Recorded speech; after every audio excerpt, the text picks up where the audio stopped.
Namaskar. Hello and welcome to PGurus channel. I'm your host Sree Iyer. With me today in person is Sriram Seshadri as we look at various things happening in and around the world, particularly in focus to what is happening in India, also Tamil Nadu. So, Sriramji, Namaskar and welcome to PGurus channel. Sir, Namaskaram, and I'm happy to be with you doing this show in person with you. Sir, four things we are going to talk, viewers, and this is going to happen in really quick succession. So just stay with us. Plus, first, please like this video, and if you have not subscribed to our channel, do subscribe to our channel.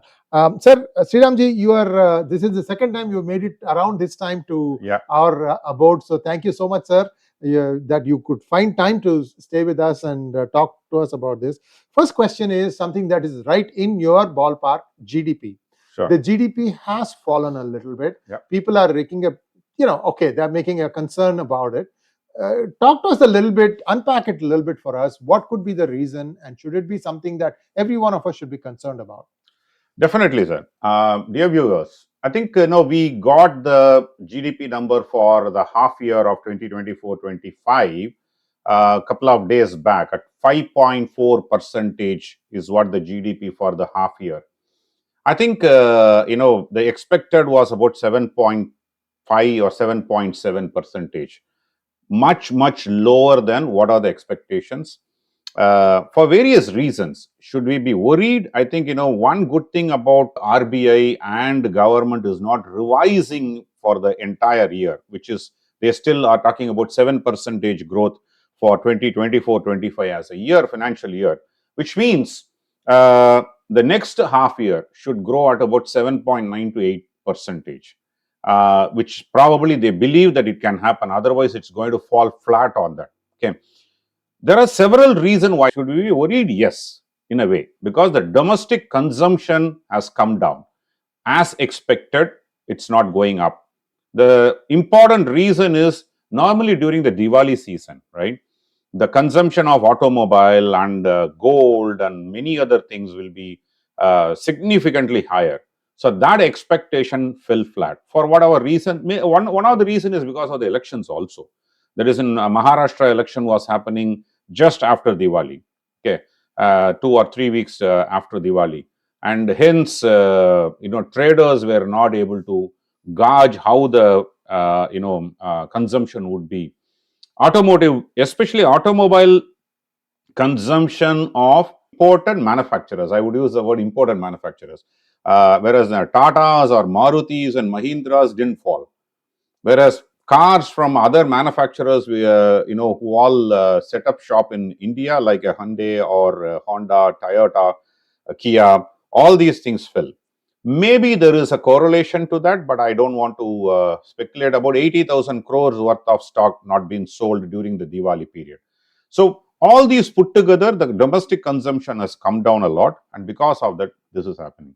The second main reason is the public expenditure, which is the government's infrastructure or other public expenditure. Comparatively, last 3 quarters, it has been going down drastically.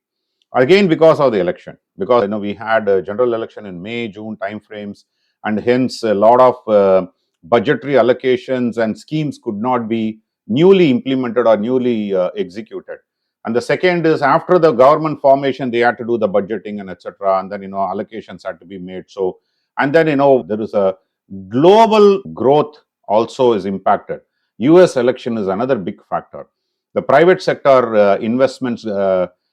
Waiting for what would happen in US election outcome. So had it been Biden or versus Trump, how this would change. So that is a big message to that.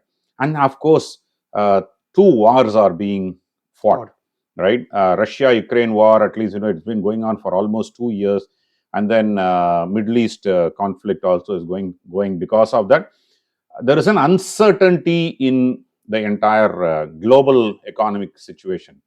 The last but not the least, I think the interest rates were revised in the federal interest rate revised in the US, and hence some of the investment that has been pulled out of India. Still, we have not suffered a lot because of that, but RBI is retaining the high interest rate till, okay, because of the inflationary condition, which is somewhere around 3.5%, 4%, which is easing to the 4%, which is a right set of 3.5 to 4% inflation in an economy like in India, it is a right and good inflation rate.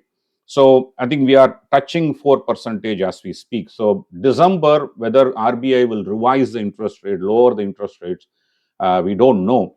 But at least the global economic, macroeconomic indicators show that RBI should look at it. At least if not now, they will actually do it in the subsequent quarter or April quarter, they should be able to revise it. At least the conditions are conducive for that. So all these put together, it is a drastic fall of 7 quarters low. 5.4% for that half yearly rate is about 7 quarters low on the GDP growth. And why I am saying that we should not be worried is major infrastructure industries like construction industries actually had a significant growth compared to the previous quarter or previous years half yearly growth. They have been more than, or it's grown at about 8%. The second is agricultural sector.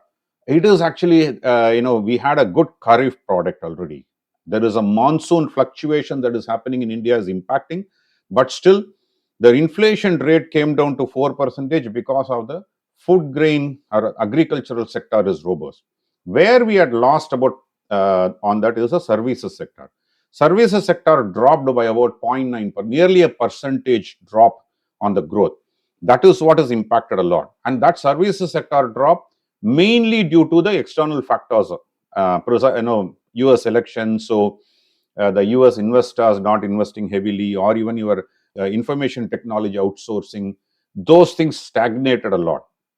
So all these put together, it has cost, but not a worry at this point in time, because it is not going to be a stagnating economy. It is not, even though China is seeing GDP loss, significant amount of GDP reduction, and all over the world there is an economic recession. Fear of economic recession is there, but India still shows that they are the fastest growing economy, even with the 5.4%.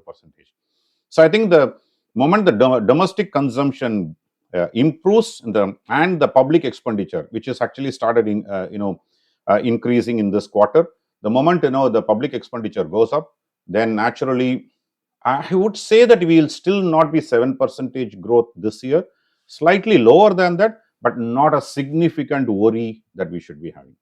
Thank you so much, Sriram ji. That's right out of the ballpark you have hit. Thank you so much, Sriram ji. And we'll be back again, viewers, shortly with more of insights into what is happening in and around India. Sriram ji and I are going to make full use of this meet together time to try and get some thoughts across to you guys. Thank you so much, Sriram ji. Namaskar. Namaskar.